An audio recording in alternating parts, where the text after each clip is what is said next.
She had known something was wrong before she could name it. That is the thing nobody tells you about a marriage that is slowly coming apart. It does not announce itself. It does not arrive with a loud noise, or a dramatic fight, or a door slamming at midnight. It arrives quietly.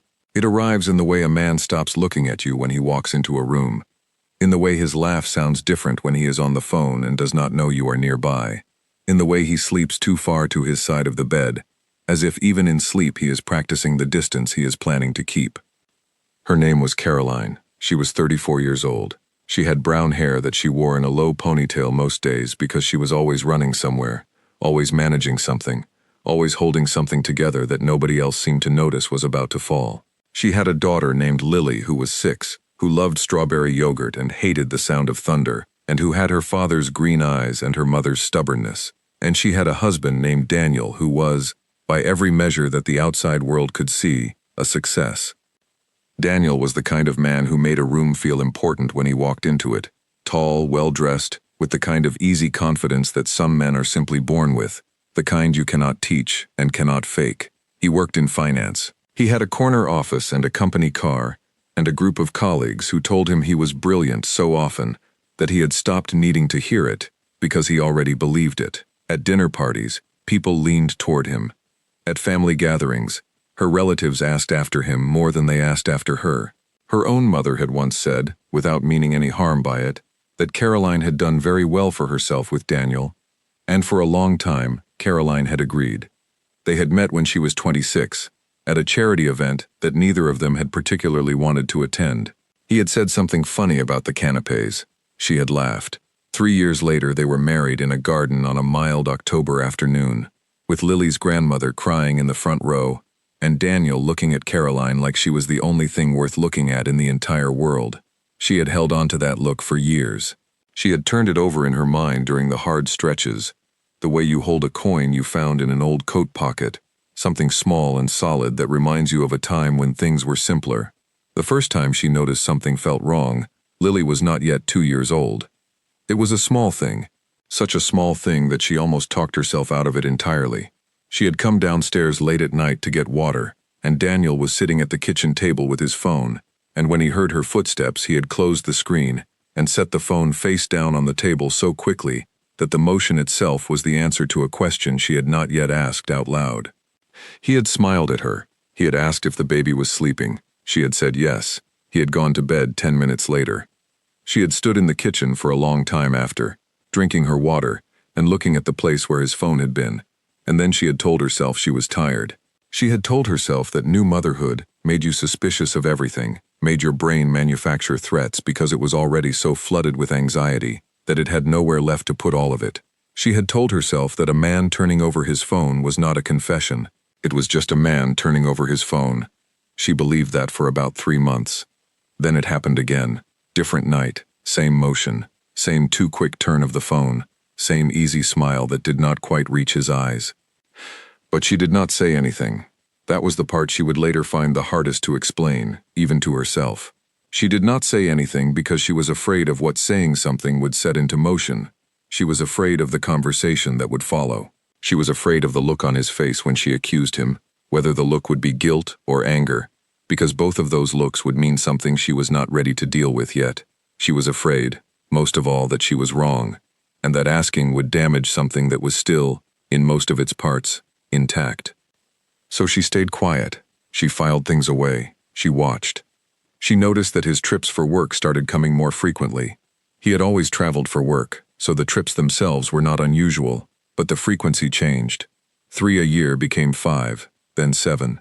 He started packing lighter, which she thought was odd, because Daniel had always been the kind of man who overpacked, who brought 3 suits for a 2-day trip. Now he brought a single duffel bag. She noticed that he started taking his phone into the bathroom. He started keeping it on silent. He started looking at it and then looking up and around, as if he needed to confirm that the room was empty before he allowed himself to read what was on the screen. She noticed that a name came up once. Just once. He had been on a phone call in the hallway while she was putting Lily to bed, and she had caught it through the partly open door. The name Yara, said in a particular tone that was lower and softer than the tone he used for colleagues, than the tone he used for friends, than the tone he used for anyone she knew. She had memorized that sound. She had held it like evidence. But she had said nothing. Instead, she had developed a system. She kept her life running exactly as it always had. She made Lily's breakfasts and packed her school bag, and drove her to her Tuesday swim classes. She attended work events with Daniel, and stood beside him at those gatherings and smiled at the right moments, and laughed at his jokes even though she had heard all of them before. She was a good wife. She was a present and capable and organized wife, and some small, brittle part of her thought that being good enough might fix whatever was pulling him somewhere else. It did not. On a Tuesday in early March, she was sorting through the clothes on the back of the bedroom chair, the chair that always collected whatever Daniel took off at the end of the day, and she found a receipt in the pocket of his jacket. It was from a hotel she did not recognize. The hotel was in a city that was not on any business trip she knew about. The date was a Friday from 6 weeks prior, a Friday when he had told her he was staying late at the office. She stood holding the receipt for a long time. She read it twice. She read the name of the hotel, the date, the amount, the room type. She read every number on it as if one of them might offer a different explanation. None of them did. And then she folded the receipt carefully along its original crease, put it back in the pocket of his jacket, and hung the jacket in the wardrobe. She went downstairs and finished making dinner. She called Lily to the table. She ate her meal. She asked Daniel about his day, and listened while he talked about a meeting that had run long, and she watched his face while he talked. This face she had been looking at for 8 years, and she thought, I know something I am not ready to know yet. That night she lay in the dark beside him, and she did not cry and she did not speak. She listened to him breathe until his breathing went slow and even with sleep. And then she stayed awake for a very long time, watching the ceiling, letting the knowledge settle into her, the way cold air settles into a room when a window has been left open. Slow, thorough, reaching every corner. She had known something was wrong before she could name it, and now she had a name. She just did not know yet that naming it was only the beginning. She found Yara on a Saturday morning. Lily was at her grandmother's house for the weekend, and Daniel was at what he called a team brunch, and Caroline was sitting at the kitchen table with a cup of coffee that had gone cold, while she typed a name into a search bar with the focused, careful energy of a person who has finally decided to stop pretending. The name Yara alone brought up nothing useful, so she narrowed it. She typed the name alongside Daniel's firm, then alongside his city, then alongside a general industry term, and on the fourth search, she found a LinkedIn profile that listed a professional connection to Daniel's company. A promotional event, 2 years ago. Both their names appeared in the attendee list on the event's archived webpage. From there, she found an Instagram account. The profile picture was a close-up, the kind taken with good light and a careful angle. The account was public. Yara had been posting for 3 years. She had over 80,000 followers, which meant she was not someone who used the platform casually. Her photos were well composed, all of them with that particular warmth that comes from knowing exactly how to be photographed. Fitness content, travel, brunch tables, sunsets, quotes about choosing yourself and walking away from people who do not value you, the kind of captions that feel universal until you are sitting with a cold cup of coffee wondering if your husband has heard these quotes from the woman who posted them. Caroline scrolled slowly. She was not looking for anything dramatic. She was not expecting a single photograph that would expose everything. She was looking for what she already knew, just in a form she could see with her own eyes. She was building a case file in her own mind, the way people do when they already have the verdict and need to construct the evidence to carry it. She found it in an older post from 16 months ago, a group photograph from an industry event, the kind of crowded, slightly too bright photo that always ends up on company social media. There was Daniel. He was standing near the back, taller than most of the people around him, his hand resting on the shoulder of the man beside him. And there was Yara, 2 people away, turned slightly toward him, not touching, not positioned in any way that would read as notable to someone who did not know what Caroline knew. But she knew. She knew because of the angle of his body. She knew because in 8 years of standing beside this man, she had learned the geography of how he stood when he was relaxed versus how he stood when he was aware of being watched. And in that photograph, Daniel was aware of exactly one thing, and it was not the camera. She kept scrolling. She found 2 more events where they appeared in the same photographs. She found a location tag from a restaurant she recognized. It was a restaurant she had asked Daniel to take her to for their 7th anniversary, and he had said it was too expensive, too much of a production, that they would go somewhere more relaxed. She had agreed. She had let it go. He had taken Yara there instead, or at least he had been there at the same time Yara had, which at this point felt like the same thing. Caroline closed the app. She set her phone face down on the table. She sat for a moment with her hands flat on the surface and breathed in through her nose and out through her mouth, the way she had read you were supposed to do when you needed to stay calm. And she thought about how strange it was that this moment, this actual moment of confirmation, felt quieter than she had expected. She had been afraid for months that knowing would feel like falling. It did not. It felt like landing, like the long drop had been the not knowing, and now that she had finally hit the ground, at least the drop was over. She picked up her phone again. She opened the app. She looked at Yara's profile again, more carefully this time. There was a location tagged in a recent post from 10 days ago, a hotel name she recognized. It was the same hotel chain as the receipt she had found in Daniel's jacket. Different city, but the same chain, the same style of business hotel that looked exactly like every other business hotel until you had a reason to pay attention to it. Daniel had been in that city 10 days ago, for a conference, he had said. She wrote down the hotel name. She opened a new browser tab. She found the hotel's website and the phone number listed there, and she sat looking at it for about 3 minutes before she picked up her phone and called. She asked the front desk to confirm a reservation under Daniel's name for the relevant dates. The woman who answered was professionally polite. She said she could not confirm or deny individual reservations to third parties. Caroline said she understood. She apologized for troubling her. She hung up. It was enough. The hesitation in the woman's voice before the scripted response. The fraction of a second that said, "I see what you are looking for, and I am sorry, but I cannot give it to you." Caroline drove to the hotel from the receipt, the one from 6 weeks ago. She did not know why she drove there. She did not have a plan. She drove there the way you drive to the site of an accident after the fact, needing to place yourself in the physical space of it so that your body can believe what your mind already knows. She parked in the hotel car park and sat in the car and looked at the building. It was an ordinary building. Glass front, automatic doors, a few metal chairs arranged outside near a planter box. It looked like every business hotel she had ever been to. It looked like nowhere at all. After a while, she went inside. She walked to the front desk and she spoke to the man behind it, who had the careful, neutral expression of someone trained to treat all guests with equal courtesy, regardless of how obviously distressed they appeared. She told him she was trying to confirm that her husband had been a guest. She gave Daniel's name. She gave the dates from the receipt. The man looked at her for a moment, then he looked at his screen. Then he looked back at her with an expression she recognized. It was the expression of someone who has seen this situation before, someone who knows what the confirmation means for the person standing across from them, and who wishes, genuinely, that they worked somewhere else. He said he was not able to share guest information. She nodded. She thanked him. She turned and walked back out through the automatic doors. She sat in the car park again for 40 minutes.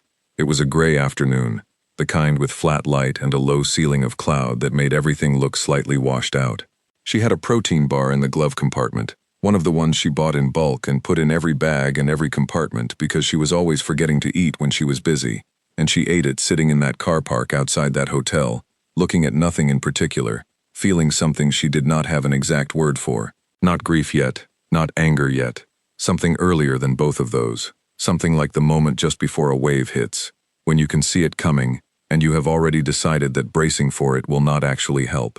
She drove home. She stopped at the grocery store. She bought the strawberry yogurt that Lily liked, and the bread that Daniel preferred, and the good coffee that they both drank in the mornings, and she stood in that ordinary grocery store, with those ordinary items in her basket, and she thought about how the world had this incredible ability to look completely unchanged, even when everything in your particular corner of it was sliding in a new direction. She made dinner that evening. Daniel came home at 6:30. He kissed her on the cheek. He asked about her day. She told him it had been quiet. He poured himself a glass of water and told her about the brunch, the people who had been there, the conversation about some regulatory shift in the industry that she did not follow closely enough to pretend interest in. She listened. She passed him the salad bowl. She told him about something funny Lily had said on the phone that afternoon. They ate dinner like a married couple. They cleaned up the kitchen together. They watched an episode of something on television. When they went to bed, he said goodnight and turned toward his side, and she said goodnight and turned toward hers. She stared at the ceiling again for a long time. She had proof now. or as close to proof as she had been able to gather on her own. She had a name, a face, a timeline that lined up, a hotel receipt, and the look on a front desk clerk's face that had told her everything she needed, without telling her anything she could quote. She was not ready to say any of it out loud yet. She was still deciding. She was building up to it the way you build up to jumping into cold water, where you stand at the edge and you breathe and you tell yourself to go and you just need one more second. She had one more second. And then she needed another one. She did not know it then, but she would never get to use any of those seconds. Because in 3 days, Daniel would be gone. Not in the way that endings usually came. Not in an argument that had finally said too much. Not in a conversation where someone cried and someone left. Gone in the most literal possible way.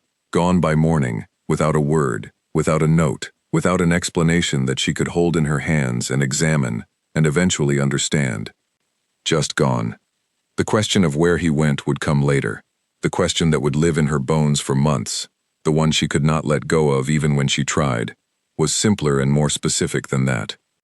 She would lie awake turning it over and over, and the question was this: how long had he been planning it, and how much of the man she had been eating dinner with, sleeping beside, building a life with, had already left before his body caught up? She suspected the answer was a long time. She suspected she had been married to the memory of a man for much longer than she had been married to the actual one.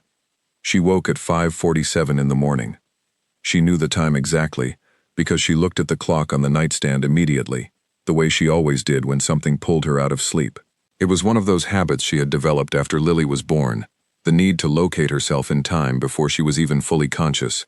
Because when you have a small child, you need to know whether the darkness around you is the beginning of the night or the end of it. The darkness was the end of it. 5:47. Just before the light started coming. She reached across the bed. Empty. That was not unusual in itself. Daniel sometimes woke early. He was a poor sleeper, always had been, and he would often get up before her and go downstairs to make coffee or sit with his phone in the kitchen. She had learned early in their marriage to stop waking fully when she felt him leave the bed. She had trained herself to interpret the absence as ordinary. But something was wrong this morning, and she felt it before she understood it. The quality of the silence was different. It was the silence of an empty house, not the silence of a house where someone is moving quietly one floor below. There is a difference between those two silences, and if you have lived with another person long enough, your body learns to tell them apart, even when your mind has not caught up yet. She sat up. She listened for a full minute. Nothing. No footsteps. No sound of a tap running or a kettle being filled. No movement at all. She got up and went downstairs. The kitchen was empty. The coffee machine had not been used. His coat was not on the hook by the door where he always left it. She stood in the kitchen and looked at the coat hook for a moment, and then she went to the hall closet and opened it and looked at the shelf where he kept his travel bag, the gray duffel he had started bringing on all his trips. The shelf was empty. She stood very still. She went back upstairs to the bedroom and opened the wardrobe. Some of his clothes were gone. Not all of them. Not in the way of a dramatic clearing out. Not in the way of a man making a statement. Just enough. A week's worth, maybe. The things you would pack if you were going somewhere for a while, and you did not want anyone to notice that you had packed carefully. She went to the bathroom. His toothbrush was gone. She went to the drawer on his side of the bed where he kept his watch, his wallet, the small things that lived in his pockets during the day. The drawer was open, the wallet was gone, the watch he wore every day was gone. She sat on the edge of the bed. She picked up her phone and called his number. It rang 4 times and went to voicemail. His voice on the recording said he was unavailable, and to please leave a message. She did not leave a message. She called again. This time it went to voicemail after 2 rings. By the 3rd call, there was a different sound, not voicemail, a tone she did not recognize, and then a recorded message saying the number was not available. She sat for a while longer. She was not panicking. That was the strange part, the part she would later have trouble explaining. She was not panicking because something in her had already begun to understand what had happened, even if her mind was not yet willing to say it plainly. Her body understood. Her hands were very steady. She felt cold and clear in the way you feel when something has shifted from the category of feared possibility into the category of actual fact, and your emotions are running slightly behind your understanding, still arriving at a situation your intelligence has already assessed. She called his office. The automated system picked up because it was before 6 in the morning, and she left a message asking him to call her, using the ordinary voice she used for ordinary messages, not the voice she might have used if she had allowed what she was feeling to come through. She called his mother, Patricia, and that was harder. Patricia answered on the third ring, her voice thick with sleep, and Caroline said that she was sorry to call so early, and that Daniel did not seem to be home, and had he been in touch. Patricia was quiet for a moment. Then she said no. She said she had not heard from him since Sunday, which was normal, since he always called on Sundays. And then she asked, in the careful, precise tone of a woman who has raised a son and learned to read the spaces between what a woman says and what she means, "Is everything all right, Caroline?" Caroline said she was sure it was. She said she was sorry to have worried her. She said goodbye.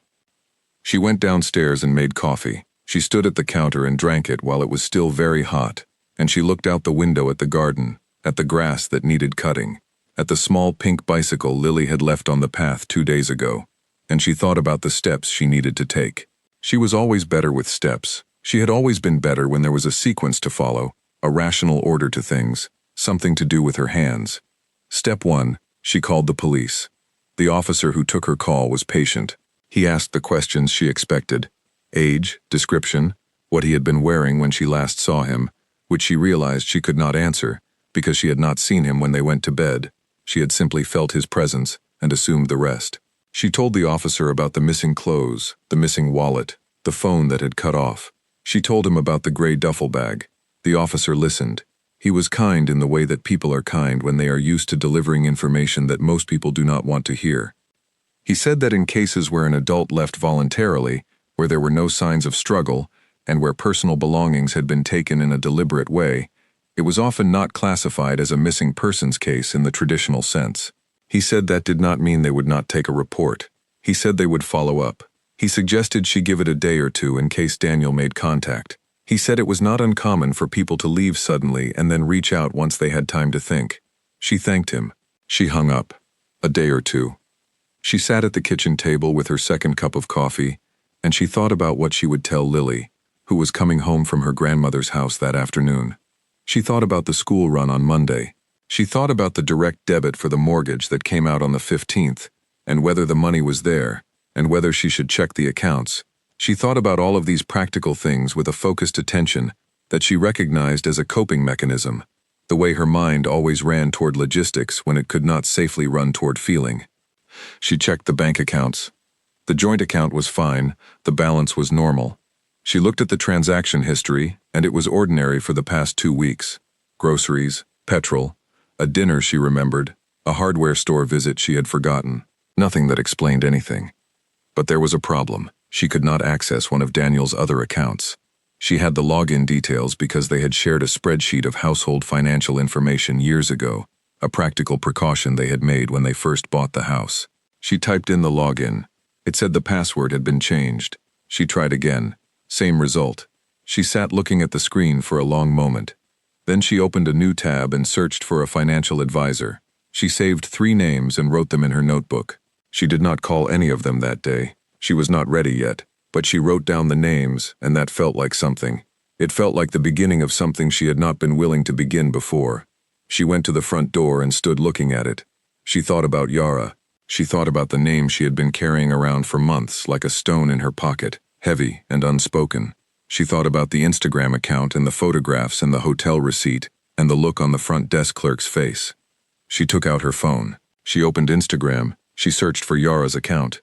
She found it. She wrote a message. She did not agonize over the words. She simply wrote, "You know Daniel, and so do I, and he is gone, and if you know where he is, I would like to know." She pressed send. She watched the message status change from delivered to seen. Then Yara's account went private. And 40 minutes after that, when Caroline refreshed the page, it was gone entirely. Not private. Gone. The account had been deleted. Caroline set her phone on the table and looked at it. She thought, so she knows something. She thought, so they planned this. She thought, he did not leave in the middle of the night in a panic. He left because he had somewhere to go. She was sitting with that thought when her phone rang. It was Patricia, Lily's grandmother. She was crying quietly on the line, The kind of crying that is not loud because the person doing it has been trying very hard not to. And she said, "I spoke to his brother. He has not heard from him either. Something is wrong, Caroline. Something is not right." Caroline agreed. She told Patricia that she would keep her informed. She told her to try not to worry, which she knew was useless advice, but she did not know what else to offer. She was still at the kitchen table when she heard Lily's key in the front door, her footsteps in the hall, and then her voice. "Mom, I'm back. Grandma says I was very good." Caroline stood up. She straightened her shoulders. She walked to the hallway and she saw her daughter standing there in her small coat with her overnight bag over one arm, and Lily looked up at her and smiled, and Caroline smiled back, and it was the most difficult smile she had ever had to make, and she held it steady. She said, "I know you were very good. You are always very good. Come and tell me everything." And she listened while Lily talked. She listened completely, giving her whole attention, and while she listened she thought about how you could be two entirely different people at the same time, how you could stand in your hallway being a mother, while also standing at the edge of something enormous that had just opened beneath your life, and how the strange mercy of children was that they needed you so constantly, and so fully, that the enormous thing had to wait. She let it wait. She fed Lily dinner. She ran her bath. She read 2 chapters of the book they were working through together, a story about a girl who discovers a secret garden. She kissed Lily goodnight. She turned off the lamp. She walked down the hall. She went into the bedroom. She sat on the edge of the bed, on her side, and she looked at his side of the bed, at the pillow, with the slight depression still in it from the previous night. The house was very quiet. She thought, "He is not coming back." She did not cry. She sat with it. She breathed. And then she picked up her notebook, the one where she had written the names of the financial advisors, and she opened it to a new page, and she began writing down everything she knew, and everything she needed to find out. She had always been better with steps. The financial advisor was a woman named Helen. She was in her 50s, with short gray hair, and glasses she wore on a chain around her neck, and she had the unhurried, precise manner of someone who spent her working life untangling other people's financial disasters, without any particular surprise or judgment. She had been recommended by Caroline's friend Donna, who had gone through her own divorce 4 years prior, and had said, "Find someone who has seen worse than yours. It will make you feel less alone." Caroline sat across from Helen in a bright office with a plant on the windowsill and a framed print of a coastal landscape on the wall, and she explained the situation, the missing husband, the locked account, the spreadsheet of login details that no longer worked, the joint account that appeared untouched. Helen listened without interrupting. She made notes. When Caroline finished, Helen put down her pen and looked at her directly and said, "Before we look at the figures, I want to tell you that what you are describing is something I have seen before. It is more common than people think. And the fact that you are here, and that you are thinking clearly, and that you kept that notebook, is going to matter enormously in the weeks ahead." Caroline thought, "If one more person tells me I am being strong, I will scream." She did not say this. She nodded. She said, "Tell me what I need to know." What Helen found, over the following week, was a pattern.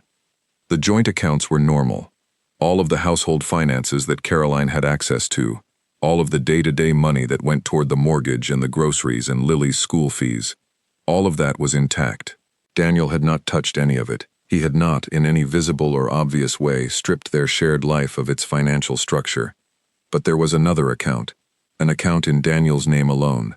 Helen found it through a series of financial records she was able to access through proper channels, now that Caroline had engaged legal representation. The account had been opened 3 years ago. Caroline and Daniel had been married for 7 years. The account had been opened in the 4th year of their marriage. The account showed transfers, regular, quiet, unremarkable transfers, small enough each time to avoid standing out, the kind of transfers that look like savings. A disciplined man building a reserve fund, you might think, if you saw the statements without knowing the context. If you saw the statements in their context, you thought something different. You thought, this is a man who was making arrangements. Over 3 years, the account had accumulated a significant sum, and 4 days before Daniel disappeared, there had been a cash withdrawal. A large one, the kind that is done in a single visit to a specific type of bank counter, the kind you have to call ahead to arrange because they need notice to have that amount of physical money available. Caroline sat looking at the printout Helen had made for her. She said, How long does it take to plan something like this? Helen said, The account is 3 years old. Caroline nodded. She had been trying to prepare herself for each new piece of information, but this one landed differently. 3 years. 3 years ago, Lily had been 3 years old. 3 years ago, Caroline had been in the middle of what she had thought was a difficult but ordinary patch of early parenthood. The tiredness, the adjustment, the slight distance that comes when two people are both overwhelmed and forget to reach for each other. She had thought they were going through something. She had thought they would come out the other side. He had been opening a second account. She thanked Helen. She walked out to the car park. She sat in her car and she did not cry. She had cried exactly twice since Daniel disappeared. Once, briefly, on the 4th night, after Lily was asleep, when she had allowed herself 15 minutes in the bathroom with the tap running. And once when Patricia had called to say she was coming to visit, and the kindness in Patricia's voice had caught her off guard. Both times she had given herself the 15 minutes, and then she had stopped, because she had things to do, and she could not do them in pieces. She started the car. She thought about what the police had told her when she followed up on the missing persons report. The officer she spoke to was different from the first one. A woman this time, direct and factual. She said the initial report was on file. She said that in cases where the evidence strongly suggested voluntary departure, where an individual took deliberate steps before leaving, including removing personal documents and making financial preparations, the focus of any investigation shifted considerably. She said, "It appears, on the available evidence, that your husband chose to leave. That does not mean we stop the report, but it does change what we are looking at." Chosen, Caroline thought. He chose this. There was a difference between understanding something and feeling it. She had understood since the first morning that this was not an accident, or a crisis, or a sudden break. But the financial records made it undeniable in a way that was different from understanding. The financial records were 3 years of decisions. 3 years of him going to work and coming home and sitting at the dinner table and putting Lily to bed and planning, the whole time, how to leave. She had a colleague at work, a man named Marcus who knew Daniel vaguely through the industry, who called her 2 weeks after Daniel disappeared to say he had heard and he was sorry, and then, after a pause, to say, "There was something going on at his firm. I probably should not say, but I think you should know. A compliance issue. Nothing formally filed yet, but there had been questions raised internally about some decisions Daniel had made with client accounts. Management had spoken to him, quietly, off the record, but they had spoken to him. He had known it was coming." Caroline thanked Marcus. She relayed this to Helen and to the solicitor she had engaged, a careful, methodical man named Adrian, who wore the same expression regardless of what she told him, and who had once said, when she apologized for the complexity of the case, "There is no such thing as a complicated case. There is only information that has not been organized yet." She liked Adrian. She trusted his lack of reaction. The picture that assembled itself, piece by piece over those weeks, was not the picture of a husband who had been swept up in something reckless and panicked. It was the picture of a man who had seen a problem approaching and had used the time to arrange an exit that was clean for himself and complicated for everyone around him. The affair with Yara may or may not have been part of the plan. That piece was harder to see clearly. But the money, the documents, the timing relative to the investigation at his firm, those pieces were very clear. He had not run away from Caroline. He had run toward a life he had been constructing on the side, using the infrastructure of their shared life as cover while he built it. The mortgage, the school run, the dinner table, the Sunday calls to his mother, all of it had been the stage he performed his ordinary life on, while the real preparation happened in a bank account she did not know existed and a duffel bag he had started packing lighter. She started going through things in the house in the evenings after Lily was asleep. Not frantically, methodically, the way she went through everything. She opened files she had not opened in years. She read documents she had not read carefully enough the first time. She found things she had not looked for, and some of them mattered and she passed them to Adrian, and some of them did not matter and she set them aside. And the whole process had the quality of archaeology, the careful sifting of what remained after something had ended. One evening she came across a set of photographs from early in their marriage. She did not linger over them. She looked at them with the neutral curiosity she was developing for things that had belonged to a previous version of her life, the version that had not known what she now knew. She set them in a box that she labeled, "To decide later." She did not put them in the bin. She was not ready for that. But she was not ready to look at them either. She did not look at Yara's Instagram. The account was gone, and she was grateful for its absence. She did not want to follow whatever story Yara was constructing for her audience. She did not want to read captions about new chapters and choosing peace. She had enough to think about without that particular addition. What she was learning, in those weeks, was something she had not expected to learn.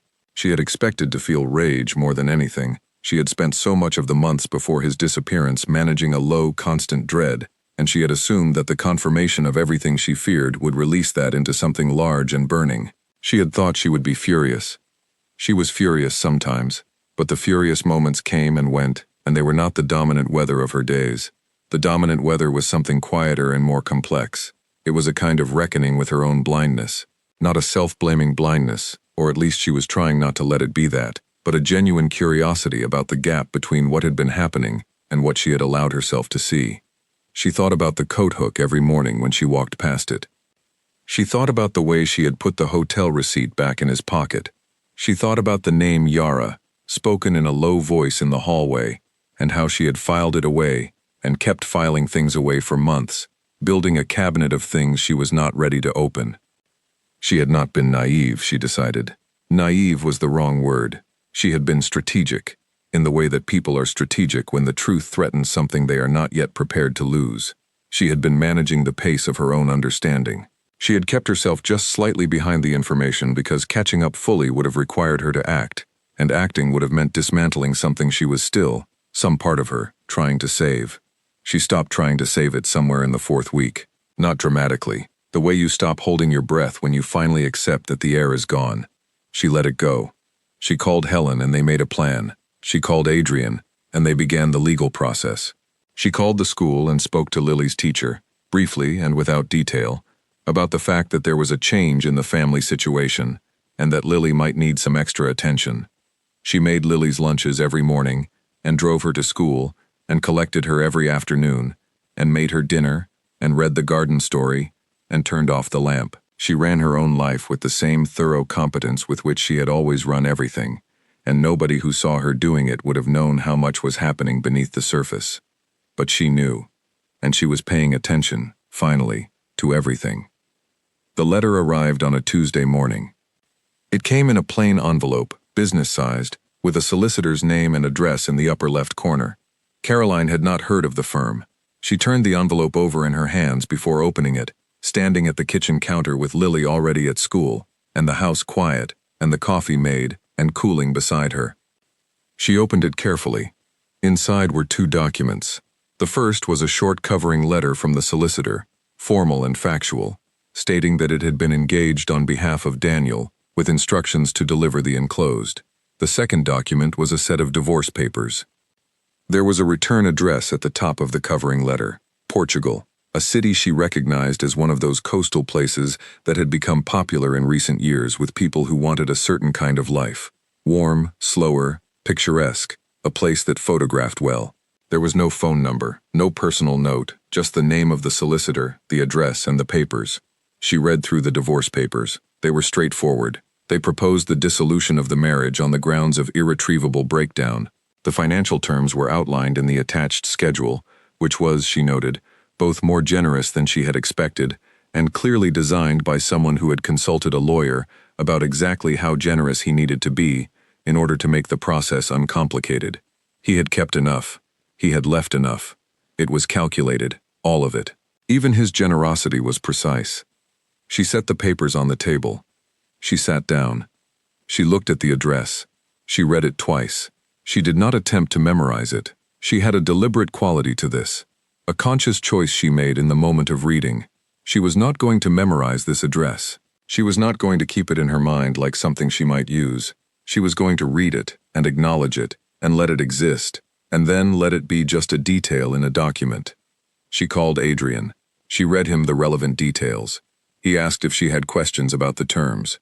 She said she wanted time to go through it carefully. He said that was wise, and that she should come in at the end of the week and they would go through everything together. She hung up. She looked at the documents again.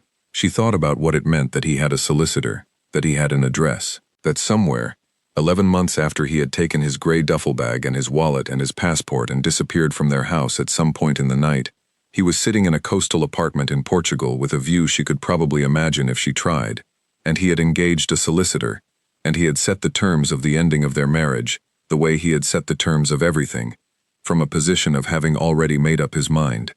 She thought about calling him. She had thought about it many times in the months since he left. The number no longer worked, but she could have tracked down another. She could have asked Patricia, who had eventually received a brief message from Daniel, saying only that he was safe and needed time and would be in touch. Patricia had relayed this to Caroline with a voice that was very careful and very sad, and Caroline had understood that Patricia was navigating her own impossible position, that she loved her son without approving of what he had done, and that she did not know how to hold both of those things with any comfort. Caroline had decided not to pursue a number or an address through that route, not because she was trying to protect Patricia from an uncomfortable role, because she had realized, somewhere around the 6th or 7th week, that she did not actually want to talk to Daniel. She had thought she did. She had thought that what she needed was an explanation, a conversation, a version of events that would organize everything that had happened into a shape she could understand. But the more she thought about it, the more she recognized that what she really wanted was not Daniel's explanation but her own. She wanted to understand how she had gotten here, and that was something Daniel's voice on a phone call could not give her. She signed the papers on a Thursday morning. Lily was at the kitchen table eating cereal and talking about a girl in her class who had a rabbit and wanted to bring it to show and tell, and whether the rabbit would be scared of all the children, and whether rabbits liked being held, and what Caroline thought rabbits' favorite food was. Caroline answered each question in turn. She said rabbits were sometimes scared, but they adapted. She said some rabbits liked being held if they were used to it from when they were very young. She said she thought rabbits liked green vegetables, and probably fresh hay, and that they should look it up together later. She signed the papers while Lily talked about the rabbit.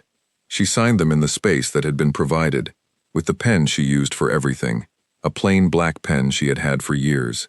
She signed them the same way she had always signed documents, clearly and without hesitation, in the space someone else had designated. She placed the papers in the envelope Adrian had provided for this purpose. She would drop them at his office on the way to the grocery store. She looked at her daughter. Lily was explaining that she thought the rabbit's name should be changed because the current name, Biscuit, was not a good name for a rabbit, and she had a better idea, Pebble. Caroline said that Pebble was a very good name for a rabbit. Lily agreed that it was. The weeks after the signed papers had a different quality from the weeks before them. The practical urgency softened. The active part of the crisis, the financial untangling, and the legal back and forth and the careful management of information, had not ended, but it had reached a rhythm that was manageable rather than consuming. Caroline understood what she was dealing with now. She had people helping her who knew what they were doing. She had a timeline. She had a plan. What she had not expected was how much of the work that remained was internal. She had a friend named Gloria, someone she had known since university, who called every Sunday and asked how she was in the direct, unflinching way that some people have, the way that makes you feel it is actually being asked, rather than being offered as a pleasantry. Gloria had been through a difficult time of her own some years back, the kind that teaches you how to actually sit with another person in their difficulty, without trying to fix or minimize it. She called every Sunday, and Caroline talked and Gloria listened and asked questions, and did not offer unsolicited opinions about what Caroline should have done, or should do next, or should feel. She told Gloria once, around the 8th or 9th month, that she had stopped being angry.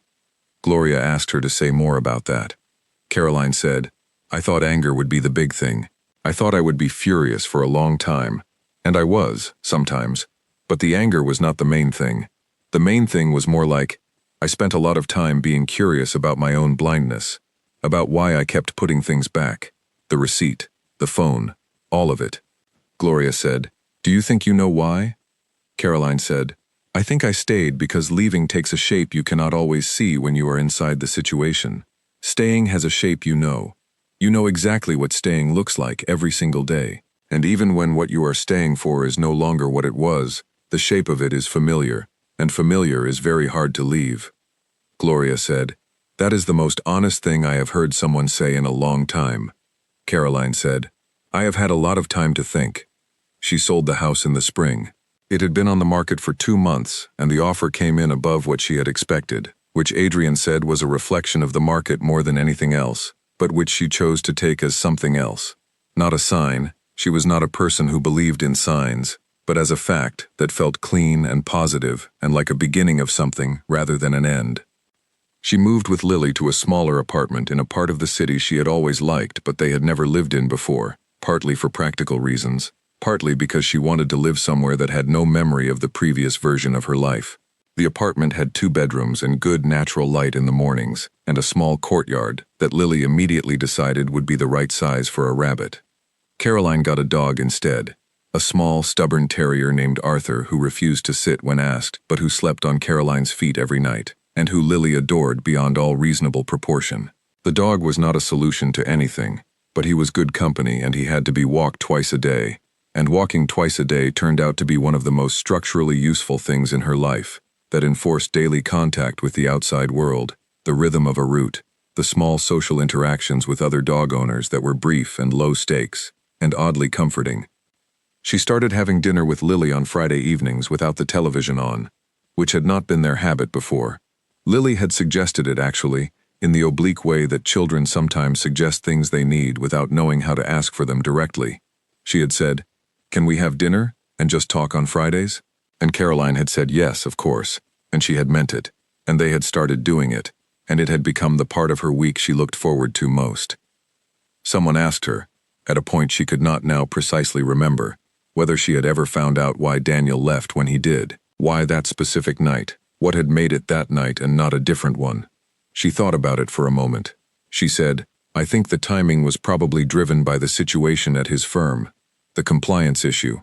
I think he saw a window closing and he went through it. I do not think it was about me specifically. I was not the thing he was running from. I was just part of the life he had decided he was done with." The person asking seemed to find this more painful than she did. She said, "I stopped looking for a version where it was about me. That helped." She was asked, later, whether she had ever looked at Yara's accounts again, the new one, the one in the new city. She said no. She had heard from someone that there was a new account. She had not looked at it. She was not curious about it in the way she had once been, that consuming, urgent, desperate curiosity of a person who needs to understand a threat. She no longer felt threatened. She no longer felt in competition with a ghost. She said, "I was so focused on her, for a while, as if she was the explanation for everything, but she was not the explanation. She was just one of the things he was doing while he made other plans. I do not know if they are together now. I genuinely do not know. And more than that, I genuinely do not mind not knowing." The person said, "That must have taken a long time to get to." Caroline said, "It took the exact amount of time it took." She said this without drama. It was simply true. She had not arrived at it quickly or cleanly. She had arrived at it the way you arrive at most things that matter, slowly, in pieces, with setbacks that required starting again, and with the help of people who were willing to stay beside her during the parts that were not interesting or dramatic, but simply long and ordinary, and requiring endurance. Daniel had never contacted Lily directly. That was the piece that remained the hardest to hold without anger. She held it with anger, and she had decided that was legitimate, and she did not try to manage it down. Patricia, who had told Caroline once that she was ashamed of what her son had done, and that she wanted Caroline to know it, continued to be present in Lily's life. She came to birthday parties. She called on Sundays now, talking to Lily instead of to Daniel. It was an imperfect arrangement, but it was a real one, and Caroline was grateful for it. Lily did not ask about her father very often. When she did, Caroline answered honestly and at a level appropriate to what Lily could understand at 6, then 7, as the months passed. She said, "Your father had to go somewhere else, and he has not come back." She said, "It is not because of anything about you." She said, "Some people find it very hard to stay." She said, "I am here, and I am not going anywhere." Lily usually said okay and went back to whatever she had been doing. Children, Caroline had learned, were not always as fragile as adults expected. They absorbed things in their own time and asked questions when they were ready and needed not tragedy, but steadiness. Caroline provided steadiness. She had always been good at that. The difference now was that she was not providing it in place of something else. She was not being steady as a performance, or as a way of keeping something intact that was already falling apart. She was being steady because it was what she was, genuinely, and what she chose to be, and the steadiness was her own. Someone who knew her from before, Someone she ran into at a school event late in the second year after Daniel left said, "You seem different. In a good way. What changed?" She thought about how to answer that. She said, "I stopped being the last person to know things." The person looked uncertain about what she meant. She did not explain further. It was enough that she knew what she meant. She had spent years being the last person to know things, not because she was unintelligent or unobservant, but because she had developed a very efficient system for managing the arrival of difficult truths. She had been good at that. She had been, in some ways, an expert at it. She was not doing that anymore. She paid attention now. She looked at things directly. She did not put receipts back in pockets. She did not file away names. She did not tell herself she was tired or wrong or paranoid when her instincts were trying to tell her something true. It turned out that paying attention was not as frightening as she had thought it would be. Or rather, it was sometimes frightening, but it was a different kind of frightening from the kind that comes from not knowing. The fear of knowing was always smaller than the fear of maybe knowing, and trying not to find out. That was the thing she came back to most often, on the mornings when she walked Arthur along the route she had learned by heart, when Lily was at school, and the city was doing its ordinary business around her, and her life had the shape of something built rather than something inherited. She had learned that the space between knowing and not knowing was the most exhausting place a person could live. She was not living there anymore. She was somewhere else entirely, somewhere quieter and stranger and more hers than anything had been in a very long time. She kept walking. Arthur trotted beside her, stubborn and certain, the way he always was. With the morning opened up around them,